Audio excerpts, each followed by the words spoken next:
Hello everybody and welcome to another episode of Alex's Afternoon Art Show. Today we are drawing another Street Fighter character, and we're drawing Sakura, who I did draw during the Marvel vs. Capcom 2 mural. And we are going to be doing the... I tinkered around with the idea of doing maybe the Street Fighter 5 design, or doing maybe something original, which would maybe infer sort of something along the lines of a Street Fighter 6 design, but I have no ideas on that front, and I just chose to stick with the classic design mostly for the purposes of the color. The colors are way easier. It's way easier. There's patterns and stuff I would have to do in that Street Fighter 5 design, like with the scarf has patterns and stuff on it, which I just don't really want to have to do. So I chose to go for something easier and went for the classic design. And so today I'm going to be talking a little bit about proportions, which this will make a bit more sense whenever I'm actually showing it to you, but because Street Fighter characters are ostensibly cartoon characters, you need to proportion them a little differently. So, and that's what I'm going to be doing here today. So, I'll roll the intro and I'll show you what I have. So, yeah.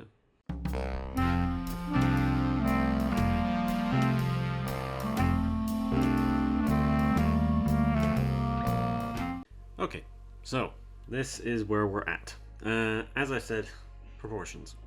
So obviously, I mentioned before that we've got the classic design here.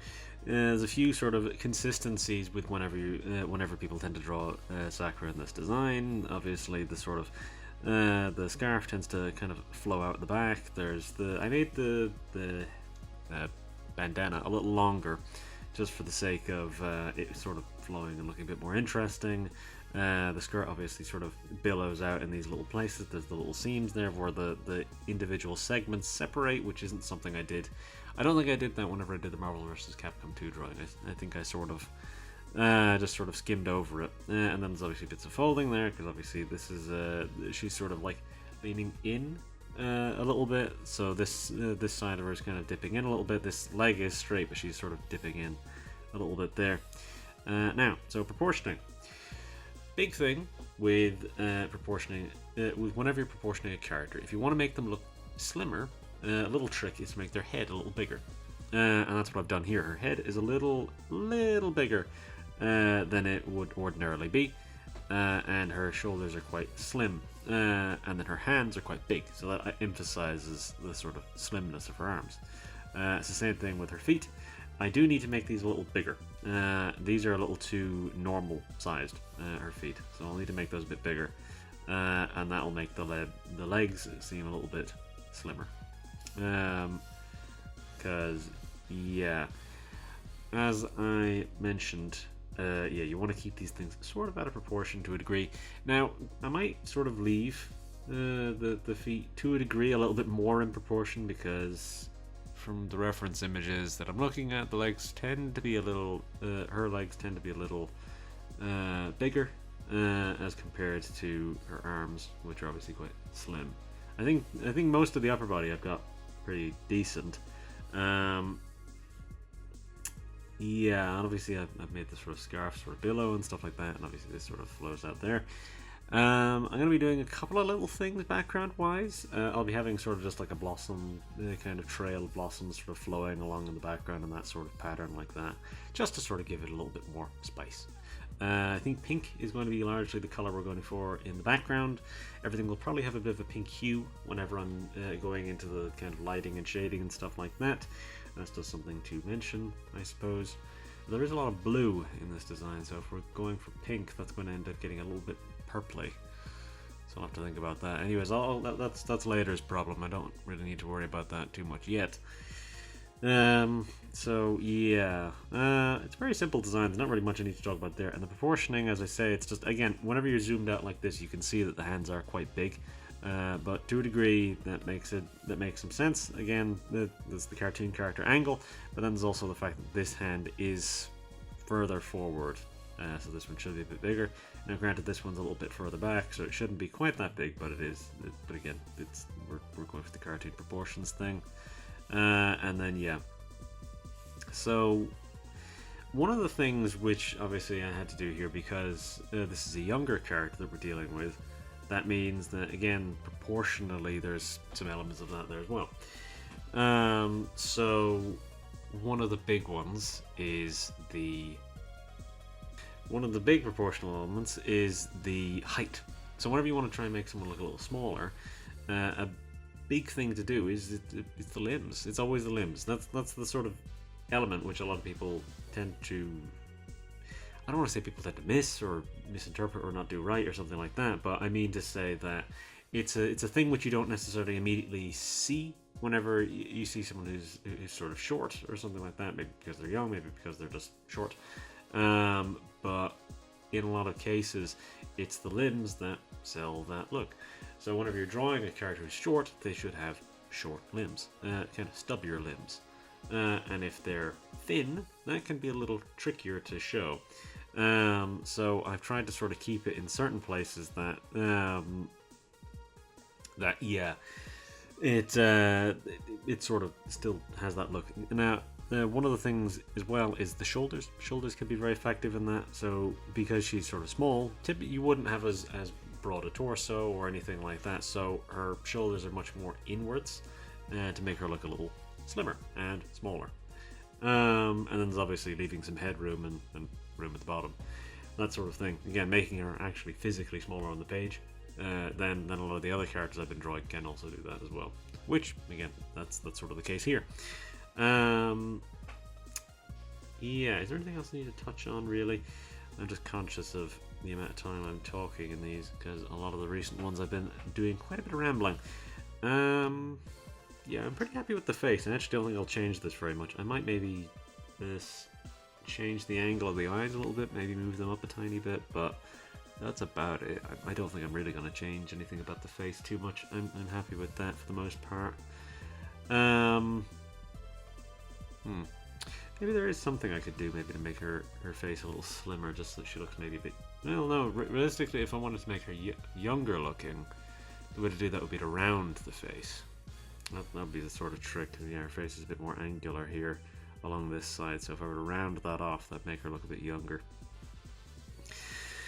I don't know if I really need to do that, to be honest with you. I think it's mostly fine. I think the face is fine the way it is. I don't think I'm going to change it too much. Yeah, the hair obviously moves in these very specific points. Again, that's another sort of cartoon character thing, is to sort of have very defined, clear angles. I'm probably going to be giving this a fairly hard, dark edge, so as to sell the sort of, yeah, keep a sort of hard edge. I've been doing that in a lot of these recently, cartoon character or otherwise. I've been giving characters a sort of defined black edge around them, just so that sort of, again, I find that it helps to sort of keep to sort of separate things out. For example, sort of having the edge of the hair be quite dark, but then obviously that then getting light on the inside, that obviously visually makes sense. But then having like the outside of the shoulders and stuff like that be very dark, but then obviously having like fabric seams and stuff like that on the inside. That's the type of thing which I just find that works a little better when you do that sort of stuff. And it also, again, it helps sort of sell how fine certain lines are. So obviously around the knee, these will be finer lines, and then the leg will have darker lines. And that's the sort of thing that can just sort of, again, emphasize the sort of fineness of the lines a little bit. I don't know, I just find that it creates a bit more of a separation with it. Anyways, I don't think I need to do many, I don't think I have anything else to really cover. I talked about the proportions and all that stuff. There'll be background stuff which I'll obviously have to talk about later. I've touched on that briefly, but that'll obviously be, that's next section's problem, that's future me's problem. You're probably going to be seeing the light change quite a bit here because it's a bit of a weird weather today. So, anyways, that's just something to note. Anyways, we'll move on.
Okay, that's her details done. That took a long time. I made the feet a little bigger just for the sake of, again, selling that sort of cartoon character proportioning.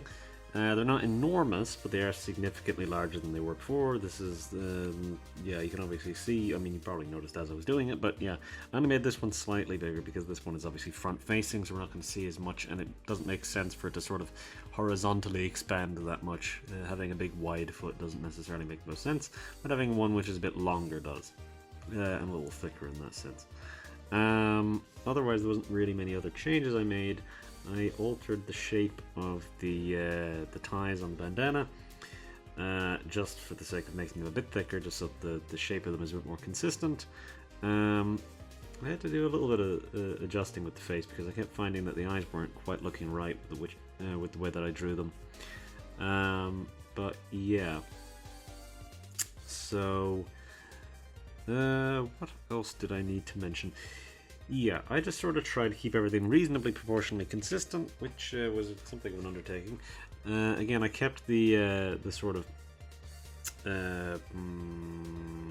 parting of the hair fairly light, because that's obviously, I mean, that's how that looks in real life. So I chose to try and keep it sort of light around the parting. And I didn't want to make her hair too dark because she's got sort of dark brown hair, not black hair. So I tried to sort of keep it. I tried to prevent it from going a little too dark. If need be, I can go back and thin out some of those lines just for the sake of making that a little easier. I obviously kept the sort of edges of everything fairly dark, so that those interior lines stand out a little bit more, and the sort of thinness of some of those interior lines looks a little better. Yeah. So in terms of the background, I think I'm actually going to go for a very flat color. Ordinarily, I do some sort of gradient.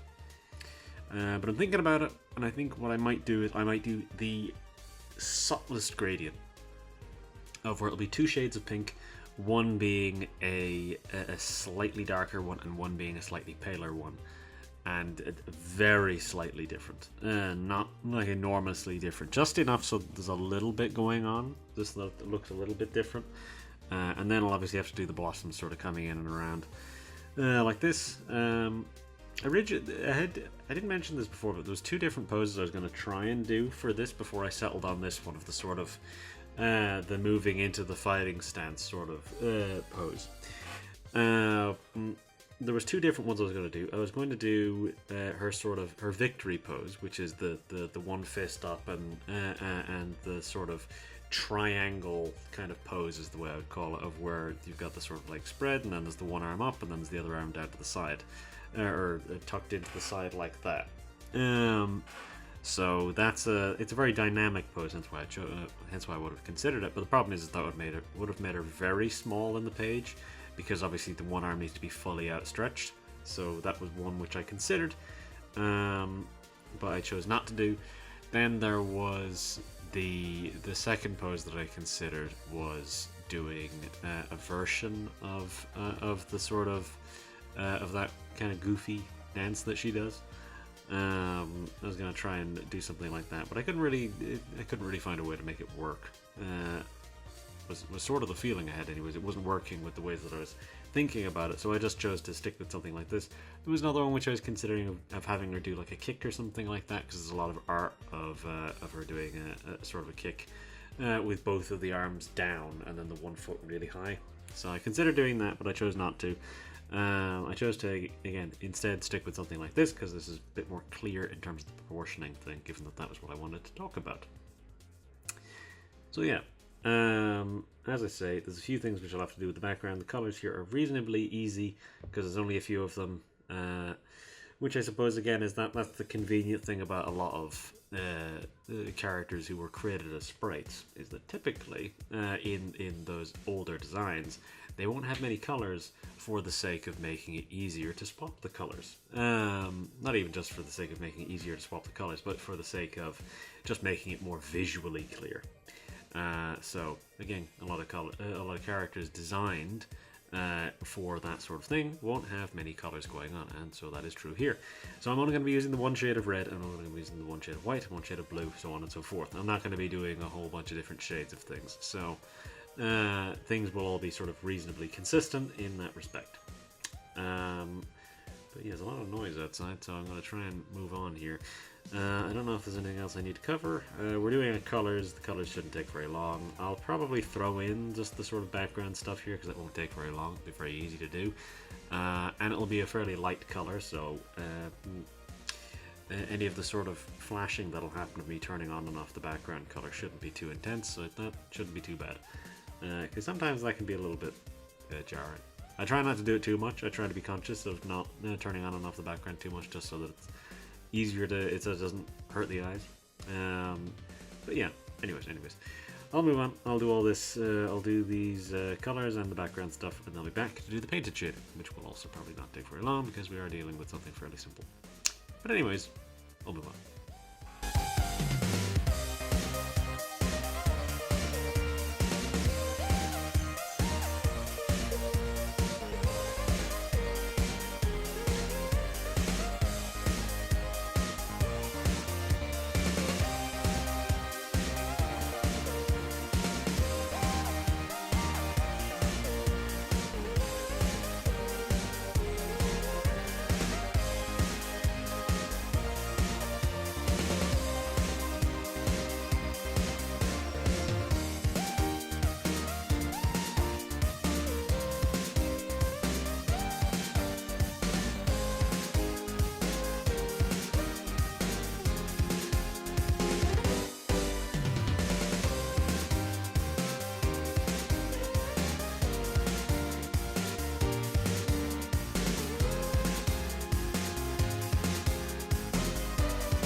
Okay, that's our colours done, so I try to keep them fairly vivid, and in the spirit of that I'm probably going to do fairly soft painted shading, and even in detailed shading I'm probably also going to keep it soft. I'm mostly just going to use it to do some skewing, just to give it a light hue here or there, because the gradient maps I'm going to be using are also going to be kind of subtle, because I ended up coming away here with with colours that actually are pretty close to what I wanted, which is rare that happens. A lot of the time it can be a bit of a pain to try and get the right colours. But yeah, there's going to be a few... Oh, the headphone cable keeps hitting off the desk there, sorry about that. I have two colour palettes which I picked, which I am only going to use one of them, but I have to think about it, because I don't know which one it will be. Now they're both very pink, so it makes no difference. It just, one is more vivid than the other, one is a little bit softer. So I might think about the softer one. Now, just to sort of mention it, I did obviously the blossoms in the background, but the brush that I use was not obviously, it's not the right exact shape.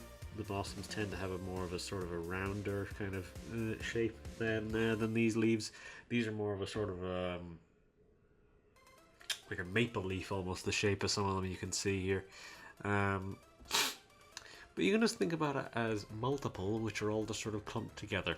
Think about it that way, that's a better way of thinking about it maybe.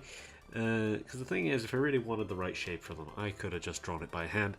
However, that is a much more time consuming process, and I wasn't going to sit there and draw all of those. That would have taken a very long time, and I'm not going to do that.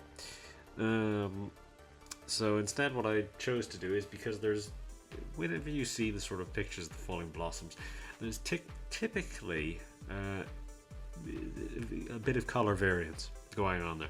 There's ones which are a bit pinker, ones that are a bit lighter, ones which are kind of almost white. So what I did was, when I sort of layered it, so there's the one layer underneath which is a sort of much more pinky color, and then there's the layer over it which is a much lighter color.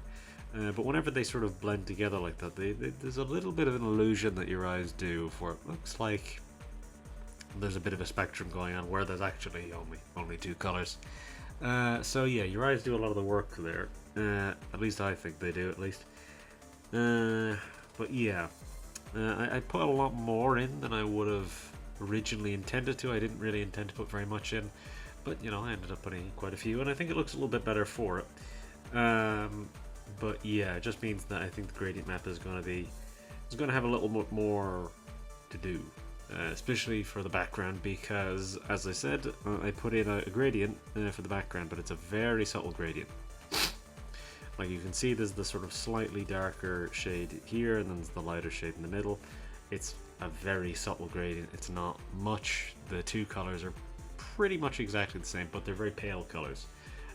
So this is the thing I find of using a more vivid gradient map that will sort of brighten that up. But the character colors are already vivid, so I don't know. I'll have to think about it.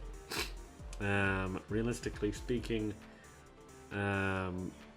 realistically speaking, there's parts of this which are going to be a bit of a pain now, mostly because I need to try and come to a decision on what I want to do with my gradient map, because that will inform the sort of shading choices that I make. Because I typically choose colors which are inside the color palette that I'm going to go for my shading, and then I obviously then use those same colors for the gradient map, so that then it all kind of unifies in such a way where it looks a little bit nicer.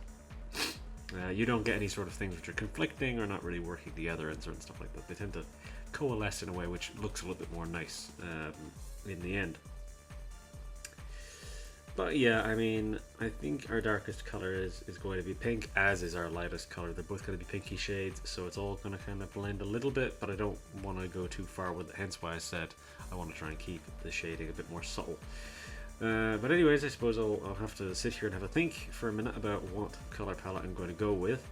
But yes, I'm going to probably do my darker side here and then my lighter side here. I will be obviously doing a light line later, but I'll probably make it kind of subtle.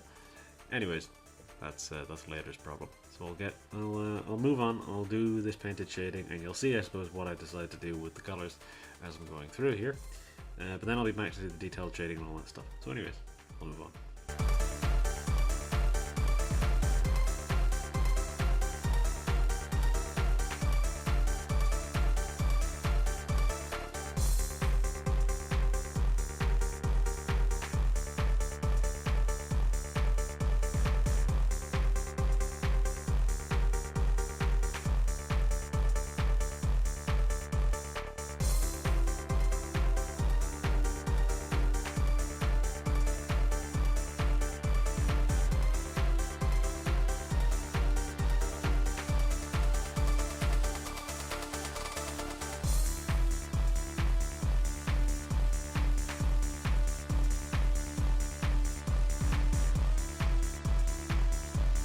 Okay, that is our painted shading done. Now granted, that did not take very long, but you can probably tell that everything is much paler.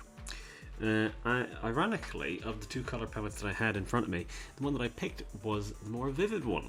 So I suppose I made the right choice, because if I had picked the more pale one, I imagine this would be even paler, which is saying something.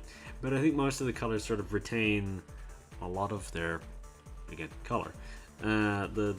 So what I did was, in order to make things a little less aggressive in the shading, I have lowered the opacity of each of the shading layers by 5% from what I would normally do. So what I would normally do on painted shading is 70%, but I've done 65. And then on the detailed shading, I would normally do 30, but I'm now going to do 25.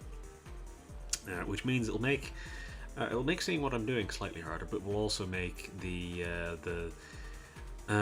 detailing of this shading a little bit more subtle, a little less sort of vivid, because I sort of don't want it to be as aggressive. I want to kind of keep the shading here a bit softer. We're not in this isn't like a really aggressive lighting environment where I feel like that would be necessary. So this is the thing. I'm going for something a little bit softer in that respect. In terms of the shading, which isn't something I normally do. I normally go for very harsh shading because I find that looks a little bit more interesting, but here I think it works to go for something a little softer, a little paler, a little more pastel-y, I suppose, because the pinks that I've used are largely very pastel pinks, so that's mostly what I've been working with, and it's even sort of the same, as you can see, with the colors that I picked down here for my shading colors. But yeah. Anyways, I don't think I need to dawdle very long before just getting on with it. So yeah, I have to do my painted shading, or not my painted. I've already done my painted shading. I need to do my detailed shading, my light line, which will be on this side, and it'll probably be a thin one. I'm probably not going to go very heavy with it, because a light line would typically be more necessitated via a more a more dynamic lighting environment, I suppose you would say. Something where there's a bit more, again, harsh light coming in. You would normally need a light line a bit more, but because we've gone for something much softer, the light line isn't as necessary. So I'll still use one, but I'll use it in a bit more of a subtle way. And I'll probably just do some thin lines just to sort of accentuate the edge of everything on this side. And then I'll also do my first gradient map. I obviously have my color palette picked, so that shouldn't take very long. Anyways, I'll move on, and then I'll come back to do the rest of the gradient maps and then wrap up. So yeah.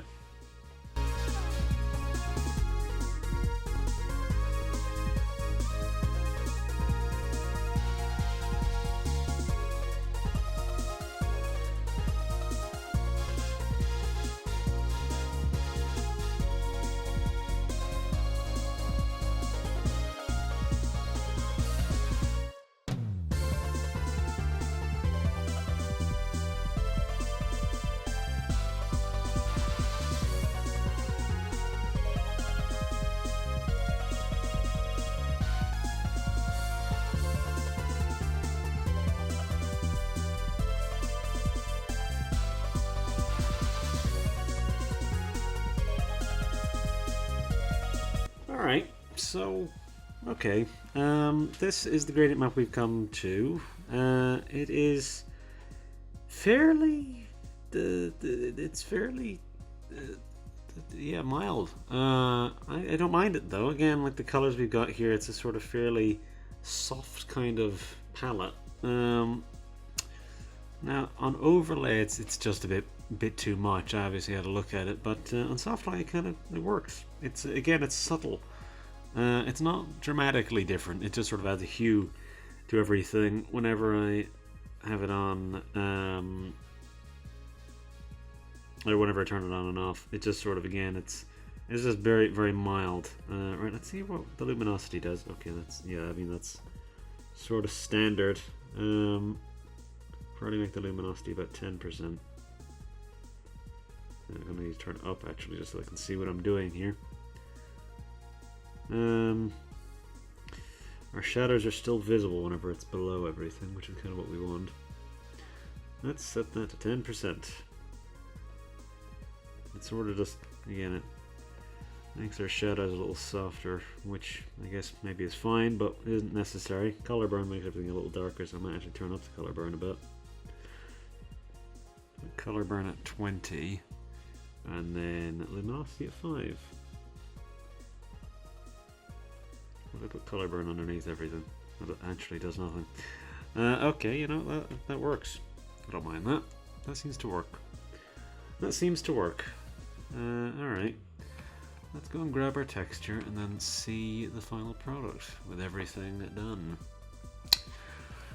Yeah, so far I'm pretty happy with this. Again, I tried to keep a lot of the shading stuff fairly subtle. As I mentioned before, I sort of try to keep it, again, subtle. I didn't want to go too overboard with it. I didn't want to sort of make any sort of deep dark shadows, because that's not really what we were trying to go for here. Everything's a sort of a soft kind of pastel kind of color palette. Right, let's see what that looks like on 10. 10 seems to be appropriate for what I'm looking at here. Might even need to be slightly more intense. Again, it obviously softens our gradient, but we don't really need that all that much here. So I might bring it up. Yeah, I might bring it up a tiny bit. Bring it up to 15%. How does that look? It's a little bit grainier. I don't think we need to go much further than that, to be honest. Because the problem is, obviously, whenever the texture is a little too high, it can get a bit crispy looking.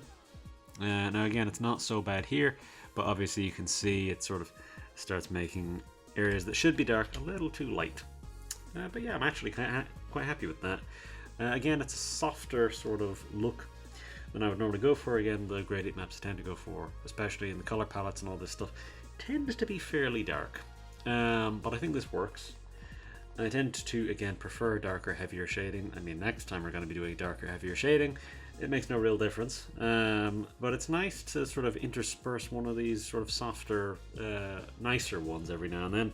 Something with a bit of a more, I don't know, again, I've used the word pastel a lot, but something with a more kind of pastel color palette, something which is softer, something which is a little more pleasant, something a little less harsh. Again, I'm not to say that the sort of heavier color palettes aren't nice, but I've got something there which is just oh no, it's just the sort of thinness of that light line there. For a minute there, I thought it just didn't really have a light line on that shoe. Yeah, it's just not as intense as the other one. But again, I mean, largely, as I mentioned before, the light line's fairly mild on most stuff. I mean, it's barely visible on the hair. Even though it is there, you can vaguely see it, but the grade 8 maps have actually done a good job of removing that. You know, it's just pretty subtle otherwise. Yeah, the grade 8 maps actually do help because, yeah, I would say without the grade 8 maps, it sort of is a bit almost dull. Yeah, they sort of bring a bit more color into it. But I suppose that's what happens whenever you're using kind of pale colors to shade everything, as I was.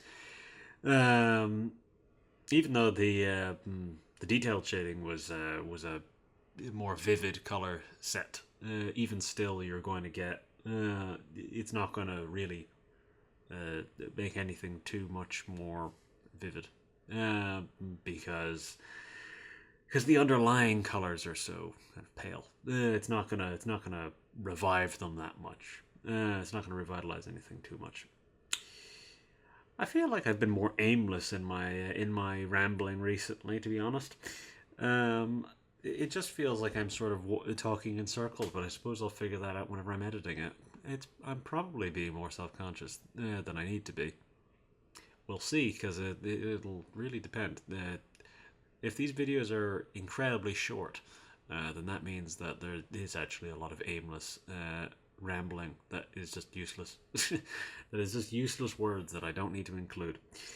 But yeah, overall, I'm pretty happy with that. I think I said everything I needed to say. I talked about all the proportioning stuff. I talked obviously about the background stuff.